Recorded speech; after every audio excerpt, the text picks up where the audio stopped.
Que devient le PCR, initiative notamment de Vital Kamerhe après la désignation de l'informateur par le chef de l'État? Madame, Messieurs, on va aussi parler du rôle que la jeunesse peut jouer dans le prochain gouvernement. Et sur ce plateau, nous recevons en tête-à-tête Herman Mboua, président d'un parti politique. Beaucoup vous qualifierez d'un camériste. D'abord, que je commencerai par saluer l'ensemble de nos téléspectateurs. Je vous remercie aussi pour l'invitation. Oui, camériste, je le suis. C'est pour moi un courant idéologique assez très important, assez enraciné en moi, mais aussi dans le chef de tous ceux qui croient en la vision politique du président Kamerhe et tous ceux qui le suivent, en tout cas les vrais. Et je pense que c'est une idéologie d'abord qui est basée sur l'humilité, sur l'amour du Congo, sur les dépassements de soi, mais surtout sur les intérêts du Congo avant les intérêts personnels. Tel est le camérisme et cette idéologie-là, moi j'en fais partie. Alors, on va parler politique, oui, mais d'abord la sécurité. Le chef de l'État a rassuré que Goma ne partira pas au cours d'une interview accordée ou réalisée par un membre de son cabinet. Mais là, Sake est sous menace, entouré par les M23, bien que entre les mains des FARDC. Vous pensez que l'offensive congolaise tient jusque-là? Bien évidemment, si la puissance des frappes de l'armée congolaise n'était pas assez importante, aujourd'hui, on ne parlerait pas de la ville de Goma. D'abord, je dirais que c'est un peu indécent de pouvoir à tout prix prendre Goma comme étant une ville imprenable aux dépens des villes ou des cités ou des territoires que les M23 contrôlent déjà. Mais c'est une ville assez stratégique et très symbolique. Je crois que si Goma ne tombe pas, le Nord Kivu dans son entier respirerait encore. Vous avez parlé des Saké. Il y a quelques jours ici, nous avons appris, je crois, ou plus tard avant-hier, que les FARDC contrôlaient déjà une grande partie de la cité de Saké. Et je crois que l'offensive est en train d'être mise en place ensemble avec les contingents venus de la SADC. Ils sont en train de travailler pour que le Nord Kivu soit totalement pacifié et que les M23 soient déboutés. Mais le plus important ici, c'est qu'il faudrait avoir, c'est l'aspect humanitaire. Quand nous pensons à l'ensemble de nos population qui est en train d'être meurtrie de manière injuste par les Rwandais soutenus ou avec ces supplétifs qui est bien évidemment les M23, ça fait très mal, mais je pense qu'il y a une réponse humanitaire très importante qu'il faudrait mettre en place pour voir dans quelle mesure ces différents déplacés internes auront droit aux soins de santé des bases, garantir la scolarité pour les enfants, mais aussi avoir un abri. Et je crois que le gouvernement est en train d'organiser une riposte humanitaire très importante ensemble avec d'autres partenaires du Congo pour pouvoir donner un sens de vie à nos concitoyens. Et je profite d'ailleurs de votre tribune pour leur envoyer toute mon énergie et avoir une pensée pieuse pour eux. Et je suis convaincu que le président de la République va tout faire pour que l'Est du Congo soit pacifié avant la fin de son mandat. Alors, que répondez-vous à ceux qui pensent que jusque-là, la riposte congolaise n'est que théorique? On passe beaucoup de temps à condamner les autres que nous-mêmes, qu'à organiser notre riposte militaire, par exemple. Non, nous sommes en train de subir d'abord une guerre asymétrique, une guerre d'agression, où le principal agresseur ne veut pas accepter. Il est en train d'opérer nuitamment avec des méthodes assez redoutables pour pouvoir, n'est-ce pas, renforcer les lignes de l'agresseur, notamment les M23. Et le Congo, comme une armée, les FARDC plutôt comme une armée loyaliste, est obligé de suivre certains principes. Et je crois que le FARDC, c'est une armée civilisée, c'est une armée bien éduquée, bien formée, pour pouvoir, n'est-ce pas, répondre aux besoins d'abord de la défense de la patrie, mais tout en respectant les droits internationaux. Nous sommes une armée loyaliste et nous ne pouvons pas agir comme des rebelles.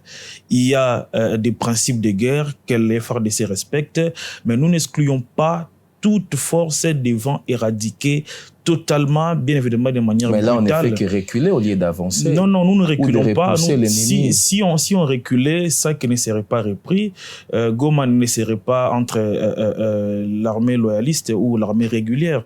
Nous sommes en train d'évoluer. Et il faut comprendre aussi que la guerre, elle n'est pas seulement portée par les FARDC. Il y a la SADC qui est avec nous. Et je crois dans 2 jours, on aura les contingents tanzaniens qui sera déjà aussi au Congo pour, n'est-ce pas, appuyer cette force congolaise pour pouvoir rétablir la paix. Observer ces moments, c'est très important pour ne pas subir les affreuses mesures qu'on a connues il y a quelques années, où l'armée congolaise a été pratiquement blacklistée avec l'interdiction d'achat des munitions et des armes à l'international, parce qu'on ne respectait pas certains principes ou certaines lois liées à la guerre que nous sommes en train de subir. Et je crois que sur ce point-là, le Congo est assez regardant pour ne pas tomber dans les mêmes erreurs. Politique à présent, le chef de l'État a désigné l'informateur, c'est M. Kabouya, pas M. Vital Kamerhe, qui semblait faire le même travail. Il anticipait ce travail-là de l'informateur. Pas du tout. Le président Kamerhe ne s'est jamais arrogé la tâche d'être l'informateur. Non, pas du tout. Déjà avec le PCR, c'était quasiment le travail de l'informateur. Non, les Congolais ont très mal compris les PCR au début. Je crois qu'ils sont en train de donner aujourd'hui raison au président Kamerhe. Même M. Kabouya, l'honorable Kabouya, qui a été désigné informateur, d'ailleurs j'en profite pour le féliciter, il doit plutôt se frotter les mains parce qu'il y a déjà des groupes majoritaires identifiés qui existaient. Et les PCR avaient donné les tons à travers nos 4 leaders, dont le président Kamerhe. Ça serait plus facile aujourd'hui pour l'informateur, au lieu d'aller visiter les différents regroupements ayant été aux dernières élections, il va aller voir les grands groupes, notamment les PCR avec ses nombreux députés. Il verra certainement les groupes du Premier ministre Sama Lukonde, il verra les groupes du président Bahati, ainsi de suite. Un travail qui serait long serait aujourd'hui un travail court. On va gagner en termes de temps. Notamment, c'est grâce au président Kamerhe, bien évidemment. Et si c'est grâce à lui, pourquoi vous n'acceptez pas le fait qu'il ait anticipé ce travail de l'informateur? Il n'a pas anticipé, il a plutôt réorganisé, lui, ensemble avec d'autres leaders, il a plutôt réorganisé la partie qui les revenait. Il a été lui-même élu député national, avec lui son regroupement pratiquement avec 39 députés nationaux. Les autres aussi avaient l'air députés nationaux. Il a appelé à l'ordre. Lui-même, rappelez-vous, lors de la sortie du PCR, il avait dit il faut ramener la discipline. Il a ramené la discipline, il a ramené de l'ordre. Et aujourd'hui, il est l'homme à féliciter, il est l'homme qu'il faudrait saluer parce que grâce à son action, grâce à sa vision, aujourd'hui, le travail de l'informateur serait un travail qui va gagner en termes de temps. Je crois même que les 30 jours qui ont été donnés à M. Kabouya seront les jours qu'il faudrait maintenant compter sur demain. On va aller plus vite. Et je crois que les personnes qui avaient jeté ou discrédité ou lancé des diatribes à l'endroit du président Kamerhe seraient aujourd'hui des personnes qui devaient le féliciter.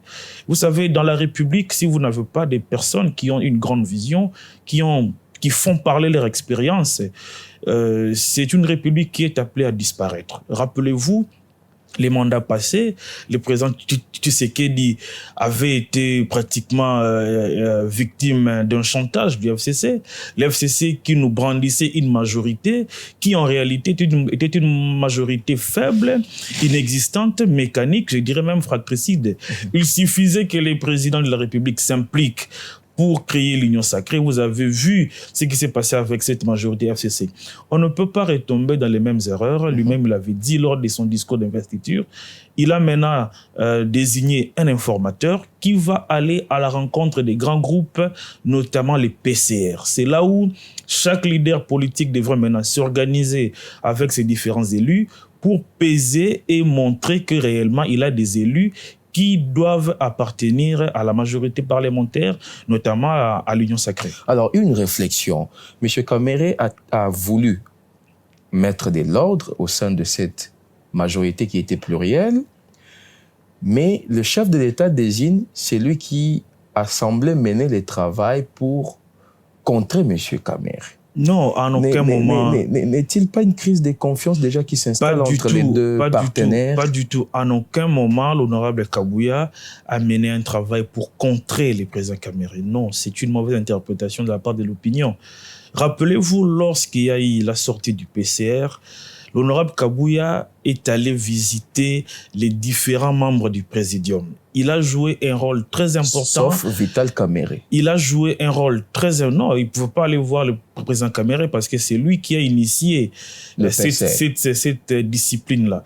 Il est allé voir le parti qui semblait être frustré, notamment les 6 autres membres du présidium. Il les a visités et son discours a été clair. Il leur avait dit: il n'y a rien à craindre en face. Il faut rester confiant, il faut rester serein. Ce que les amis ont fait n'est fait que renforcer la majorité. En aucun moment, les PCR étaient un groupe rebelle, comme d'aucuns le disaient, ou un groupe qui partait à l'encontre des intérêts de l'Union sacrée. Et les travaux qu'avait fait à l'époque le président, l'honorable Kabouya, étaient dans le sens plutôt de renforcer les liens entre les différents sociétaires de l'Union sacrée et pouvoir avoir un atterrissage calme au lieu de se lancer dans les diatribes et puis dans les commentaires ou dans l'escalade carrément entre les sociétaires ou entre les partis membres de l'Union sacrée. Aujourd'hui, je crois qu'il va continuer le même travail.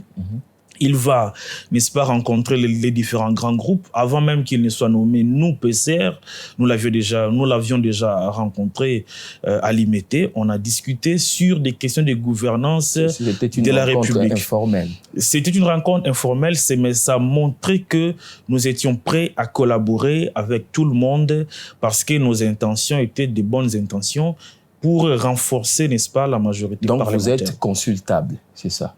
Non, nous sommes une partie qui va... Ou déjà, dans votre organisation, vous voyez que c'est lui qui serait Premier ministre, président de l'Assemblée nationale, puisque vous vous disiez que vous aviez cette majorité-là, que recherchait le chef de l'État. Non, on ne va pas tomber dans les décences de parler de la fonction de Premier ministre aussi de manière légère comme ça à la télévision, parce que la Constitution dit cela relève du pouvoir discrétionnaire du président de la République. On laisse le président faire parler son pouvoir discrétionnaire. Tout ce que nous savons, c'est d'abord, nous appartenons à la majorité parlementaire, nous appartenons à l'Union sacrée, nous soutenons le chef de l'État et nous allons accompagner les actions du gouvernement, point. Tout le reste, ce sont des discussions des réseaux sociaux, les discussions de la cité, que nous n'allons pas tomber dans ces travers-là. Lors de la session inaugurale de cette législature, le président Kamere a fait une sortie médiatique pour, passez-moi les termes, c'est ce que j'ai compris, décliner et le poste de Premier ministre et celui du président de l'Assemblée nationale. Il s'attend à quoi? Non, d'abord, il faut rentrer dans les contextes parce que il a été dit sur tous les toits, sur tous les plateaux de télévision qu'en créant les PCR avec ses 4 leaders, le président Kamere était en train de miroiter les postes des premiers ministres. Sa sortie, qui était normal. Sa sortie, non, c'était pas normal. C'est un animal politique. Il l'avait jamais déclaré. Sa sortie, c'était pour calmer les ardeurs, pour calmer les mauvaises langues. Il leur avait dit, je me rappelle, que le poste de Premier ministre, y compris celui du président de l'Assemblée nationale, relève du pouvoir discrétionnel du président de la République. Les gens l'ont mal compris pour dire non, le président de l'Assemblée est désigné par ses pairs. Non, rappelez-vous, le président Bosso a été désigné président ou élu président de l'Assemblée. Il avait combien de députés? Rien du tout. Le Premier ministre Sama a été désigné Premier ministre par le président de la République. Il avait combien de députés? Non, c'était pour faire comprendre que quand le chef de l'État accepte ou jette son dévolu sur une personne pour qu'il soit porté à un poste de responsabilité comme le Premier ministre, comme le président de l'Assemblée, ça ne dépend que de lui, de sa volonté et de son souhait. Nul ne peut venir porter atteinte à cette volonté-là. Si le président de la République désignerait le président Kamere comme Premier ministre, c'est un Congolais, il va travailler, je ne crois pas qu'il va refuser. Si il trouverait mieux qu'il soit président de l'Assemblée nationale, ça dépend du président de la République, ça ne dépend pas de nous. ni du PCR, ni du président Kamere. Mais jusque-là, les Congolais ont encore en tête cette scène des 100 jours. Non, jusque-là, les Congolais plutôt ont faim. Jusque-là, les Congolais... démontre ce qui s'est passé à l'Assemblée nationale. Jusque-là, vous avez vu l'Assemblée nationale. Vous avez aujourd'hui vu à l'Assemblée nationale vomi par la population à cause de ces... Vous avez vu à l'Assemblée nationale, oui. Pratiquement, je dirais, 18 ans après qu'il a été désigné à l'époque président de l'Assemblée nationale, lorsqu'il a remis ses pieds dans ces bâtisses. Vous avez vu la réaction du personnel. Ce n'était pas un coup de communication. Non, c'était spontané. Moi, j'étais là, c'était spontané. Rien n'avait été préparé par qui que ce soit. D'ailleurs, lui-même, il a été surpris en voyant toutes ces personnes venir avec ces calicots pour demander ce qu'ils avaient demandé. En fait, pour rappeler ce qu'a été son passage, l'impact de son passage à la tête de l'hémicycle. C'est un signe qui montre que c'est une personne qui laisse des traces. Et je crois que les Congolais, dans leur ensemble, attendent une personne qui viendra avec ce charisme-là, qui viendra avec un esprit rénovateur, qui viendra avec une révolution dans la pensée et dans le faire pour que les Congolais soient dans un quotidien idéal avec un niveau de bien-être satisfaisant. Alors, les 100 jours, vous avez dit l'autre fois que c'était les projets les plus rentables aujourd'hui qui portent de fruits dans disons, les mandats du chef de l'État. Pensez-vous que les Congolais aujourd'hui ont oublié cette scène? Non, les Congolais n'ont pas une mémoire courte. Voilà. Les Congolais ont souvenir que les 100 jours a été le programme le plus prolifique du premier mandat du président de la République. À travers les 100 jours, la gratuité de l'enseignement avait été lancée. À travers les 100 jours, les Quinois peuvent prendre des routes secondaires. À travers les 100 jours, on a les sauts des moutons. À travers les 100 jours, les militaires ont des maisons. À travers les 100 jours, les centres de santé ont été construits. À travers les 100 jours, les Quinois ou les Congolais en général ont l'hôpital de référence rénové, qui est Mamayemo. Plusieurs mesures comme ça avaient été prises, initiées même dans le cadre de ces programmes-là. Mais les personnes qui voulaient que l'ancien directeur du cabinet du président de la République ne soit pas celui dont le couronnement du programme va revenir, ont tout fait, ont tout boutiqué pour qu'il soit dans les geôles de la prison. Et ça, c'est le président qui le dit. Le président l'a dit dans sa dernière émission clôturant sa campagne électorale. Il vous dit clairement que les gens voulaient à la tête des caméras pour saboter les programmes des 100 jours. Je crois qu'après un tel commentaire, après un tel discours, on ne peut plus avoir des questions incriminant le président Kamere, pas du tout, parce qu'il a été celui sur qui la boussole du développement avait été donnée pour que réellement des actions concrètes pour le développement du Congo soient effectifs. Après, les mauvaises langues peuvent aller dans tous les sens, mais nous restons sereins. Nous croyons en lui, nous croyons en ses capacités, surtout nous croyons en son amour pour le Congo, en son amour pour les Congolais, et que partout il va se retrouver, il va servir d'abord les Congolais avec dévouement. Alors, ceux qui vous suivent auront l'impression que vous prêchez pour votre autorité de référence. Aujourd'hui, pourquoi vous ne prêchez pas pour les jeunes, un jeune Premier ministre, par exemple, comme vous, par exemple? Non, moi j'ai prêché pour les jeunes pendant le mandat passé, je continuerai de le faire, je l'ai fait depuis peut-être mon adolescence, je continue de le faire, mais ce sont vos questions auxquelles je répondais. Donc, je crois que quand on parle de la jeunesse, il faut fortement nuancer. On a tendance à croire que seuls les facteurs âge agissent pour que X, Y personnes jugées jeunes puissent assumer des fonctions de responsabilité. Nous oublions souvent la compétence. Nous oublions souvent l'expérience. Nous oublions souvent aussi la dextérité ou l'intelligence pour réaliser X ou Y tâches. Rappelez-vous, une ambition démesurée est un assassinat, est un crime d'État.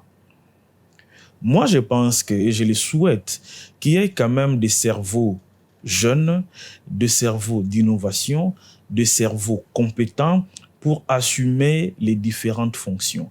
Il ne suffit pas d'être jeune pour que vous vous retrouviez dans un poste dont vous connaissez ni les ABC, ni alpha, ni oméga. Il ne suffit pas d'être jeune. Il faut avoir d'abord de l'expérience. C'est ce que je dis toujours à mes amis.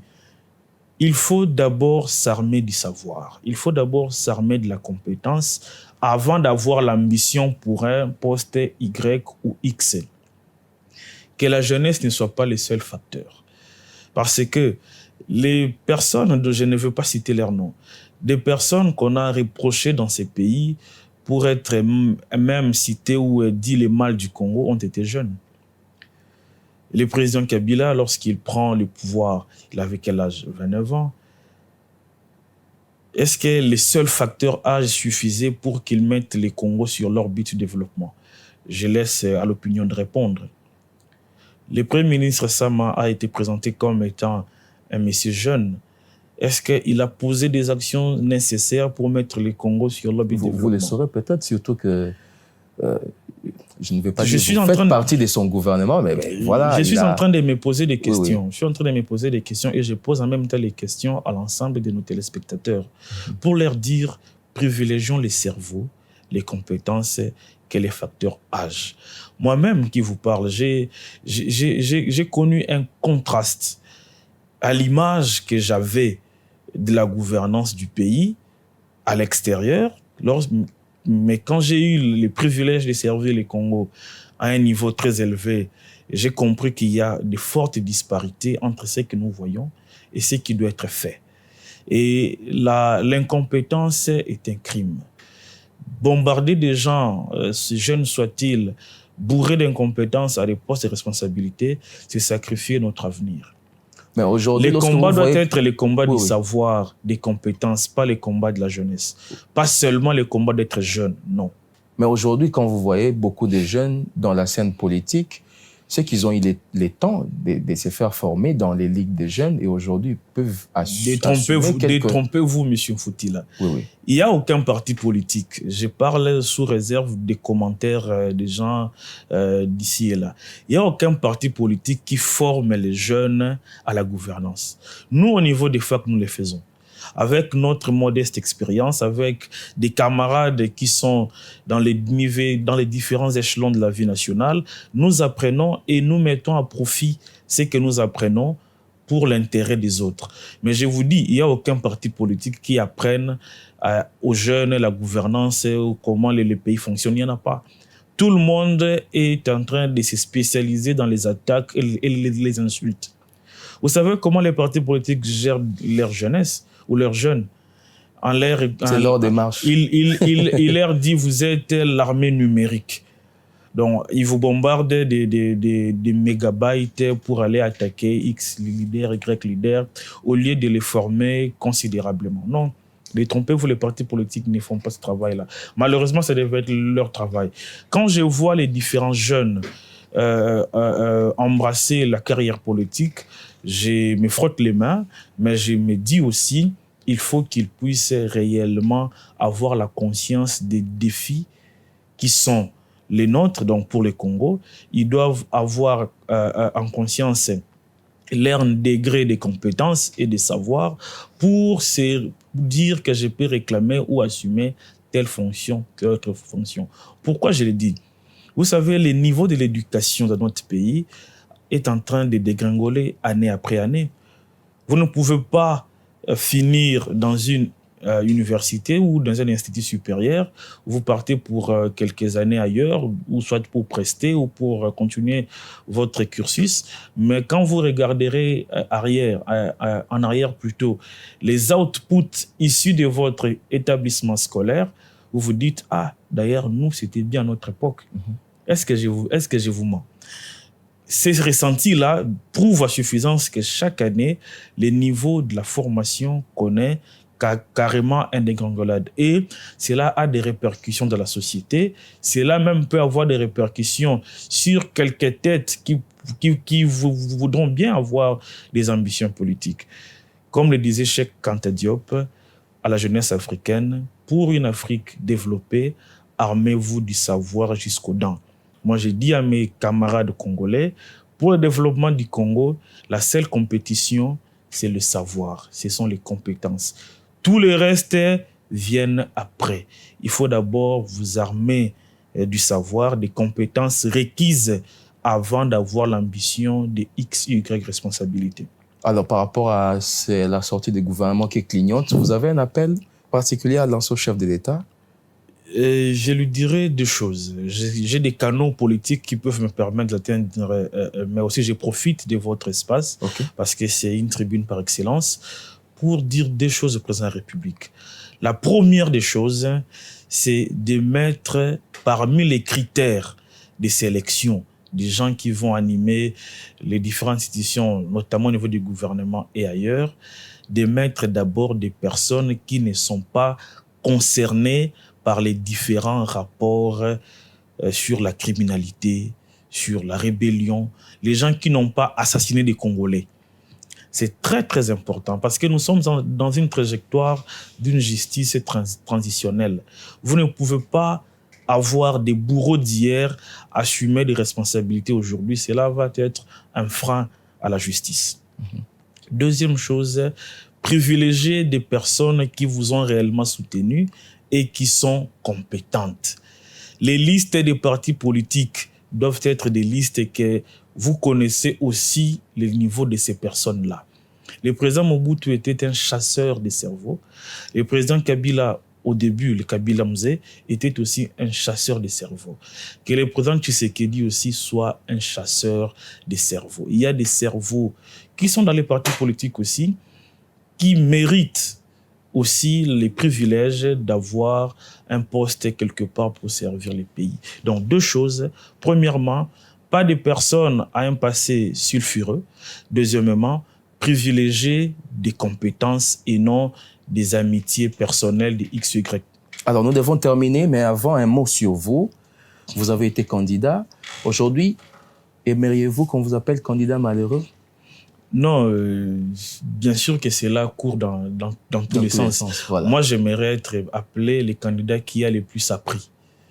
J'ai appris énormément de choses au cours des élections passées et j'ai aussi beaucoup de regrets. Les regrets d'abord parce que c'était un processus axiomatiquement biaisé. Il y avait, je ne vais plus rentrer dans ça parce que c'est regrettable, mais quand même, c'était quand même un processus globalement biaisé. Il faudrait corriger cela, les problèmes des machines à voter, tout ça, un processus non sécurisé, où les candidats détenaient des machines, où on ne connaissait pas l'élection commencerait à quelle heure et puis finirait à quelle heure. Finalement, il y a eu 4 jours d'élection. C'était un processus globalement biaisé. Là, je le reconnais. Et je pense que pour les prochains processus, il faut être très regardant et surtout respecter la loi. La loi, quand elle n'autorise pas à faire des élections de 24 heures, il ne faut pas le faire. Quand la loi vous dit notre élection n'est pas électronique, donc ça veut dire qu'il faut compter des PV manuels, il faut le faire. Malheureusement, le président Kadima a tenu compte des données envoyées directement par les devs et on a eu des candidats publiés sur base de ça. C'est regrettable, mais je suis sportif, j'accepte les résultats tels que publiés par la CENI, mais j'ai appris.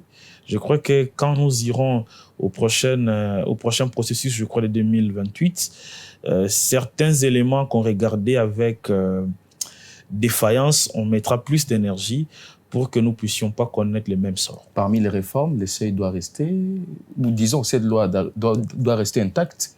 Il faut faire d'urgence d'abord pour faire sauter la question du seuil.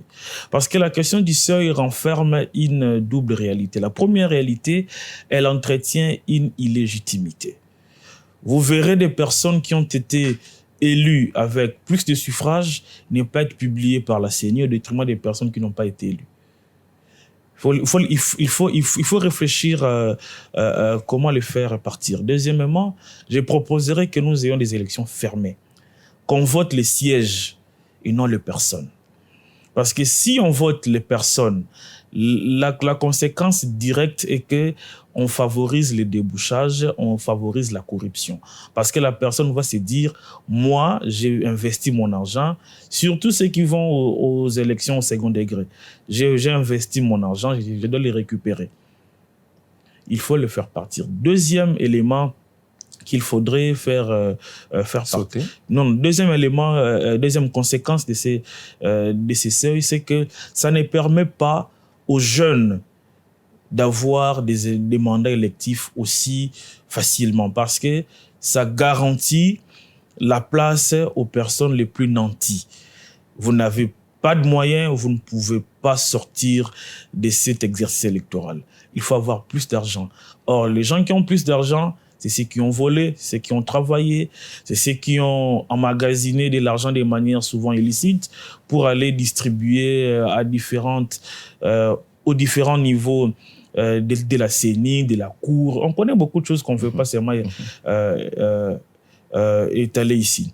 Et puis, troisième chose qu'il faudrait absolument faire entrer dans cette loi, c'est l'incompatibilité des postes à un mandat électif. On ne peut pas avoir quelqu'un qui est candidat député national, même candidat député provincial, même conseiller municipal, ou voire candidat président de la République. Et sur d'autres niveaux, il va faire siéger, une fois élu, il va faire siéger ses suppléants qui ne sont pas d'autres personnes que sa femme, ses enfants, ou d'autres dépendants du premier degré. Il faut intégrer, il faut fermer cela. Il faut interdire les cumuls dans les mandats électifs, même quand vous n'êtes pas encore élu sur une liste quelconque. Je crois que ce sont des éléments importants qu'il faudrait absolument insérer pour favoriser plus de démocratie, renforcer la légitimité et encourager les renouvellements de la classe politique. Merci beaucoup, Président Herman. Merci beaucoup, M. Josué. C'est à moi de vous remercier. Merci. Alors, Madame, Messieurs, merci de nous avoir suivis. Je remercie aussi tous les médias partenaires qui nous accompagnent.